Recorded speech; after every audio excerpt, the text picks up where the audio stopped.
जय सेवा दोस्तों, मैं हूँ शीला कन्ना के और अलाइव विथ इस चैनल पे आप सभी का स्वागत है। दोस्तों, कई कमेंट हमें ऐसे आए हैं जिनमें पूछा गया है कि श्राद्ध संकल्पना हम ट्राइबल लोगों में होती है। तो आज का वीडियो इसी टॉपिक को लेके, इसी संकल्पना पे थोड़ी सी बात करूंगी, तो एंड तक जरूर देखिएगा। कोई भी धर्म संप्रदाय की परंपरा उनकी विचारधाराओं से बनती है और वही विचारधारा आगे चल के मजबूत होकर कल्चर में डेवलप होती है। ये जो श्राद्ध जैसी संकल्पना है, ये जो है ये स्वर्ग और नर्क इसके इर्द गिर्द घूमती है, इन पर टिकी रहती है। तो श्राद्ध करना यानी अपने पूर्वजों को पूजना इसका उद्देश्य हो सकता है। अगर हम यही संकल्पना ट्राइबल लोगों में देखें तो हमें देखने को मिलता है इसके विपरीत परिणाम होता है।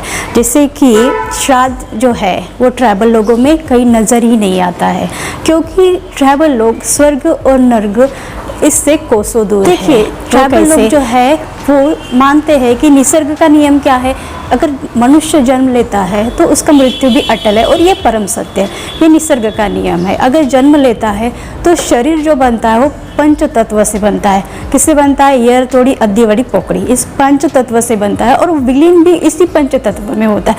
अगर हमारा शरीर बना है पंच तत्व में और पंच तत्व में ही विलीन होना है, तो ये स्वर्ग और नर्क जैसी संकल्पना हमें ट्राइबल लोग वास्तविक है, यानी कि वो प्रकृति को समझते हैं और विज्ञान को भी समझते हैं। अगर इन दोनों को समझते हैं तो स्वर्ग और नर्क इनसे कोसों दूर रहते हैं और ना तो श्राद्ध करते हैं। इनमें ट्राइबल लोगों में अगर किसी की मृत्यु हो जाती है तो उसको याद करने के लिए, आदर्शों को मानने के लिए, उनके आदर्शों पे चलने के लिए उनका पेन करसड़ किया जाता है, उनका पेन करण किया जाता है और उनको अपने पेन खड़ा में पूजा जाता है। तो अगर दोस्तों हम हमारे पूर्वजों को, उनके आदर्शों को पूछते हैं तो ये स्वर्ग और नर्क हम लोगों में नहीं आता है, क्योंकि ये जन्म और मृत्यु तो अटल है। मेरे ख्याल से ये जो स्वर्ग और नर्क ये ऐसी संकल्पना है जो मनुष्य को डराए रखती है। अगर आप अच्छे कर्म करते हैं तो स्वर्ग में जाएंगे और बुरे कर्म करते हैं तो नर्क में जाएंगे। लेकिन आप अच्छा कार्य करो या बुरा कार्य करो, आपको तो पंच तत्व में ही विलीन होना है। ये प्रकृति का नियम है, ये निसर्ग का नियम है। एक बात ध्यान में रखिए, अगर हमने जन्म लिया है तो हम मरेंगे भी, यानी जन्म और मृत्यु ये सत्य है।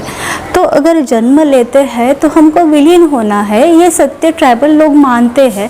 तो स्वर्ग और नर्क जैसी संकल्पना इन लोगों में होती ही नहीं है। अगर पंचतत्व से बना ये शरीर पंचतत्व में विलीन होता है, तो एक उदाहरण के तौर पे मैं बता दूं कि अगर एक पेड़ लगाते हैं, वो पेड़ उगता है और वो पेड़ बड़ा भी होता है, तो वो पेड़ उगने से बड़ा होने तक जो कार्य चलता है वो निसर्ग का नियम है।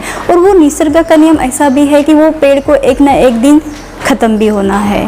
तो सेम नियम जो है वो इंसानों पे भी लागू होता है। जो पुनर्जन्म वाली जो थ्योरी है यहाँ पे लागू नहीं होती। और आप किसी भी भगवान को मानो, किसी भी भगवान की पूजा अर्चना करो, ये सत्य है कि आपको मरना ही है, क्योंकि आपने जन्म लिया है तो आपको मरना भी है। दोस्तों, आपको ये समझ ही आया होगा कि ट्राइबल लोगों की विचारधारा जो है वो विज्ञानवादी है, वो प्रकृति को समझते हैं।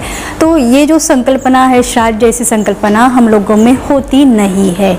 तो अगर दोस्तों अगर दोस्तों ये वीडियो आपको पसंद आता है तो लाइक शेयर कमेंट कर दीजिएगा।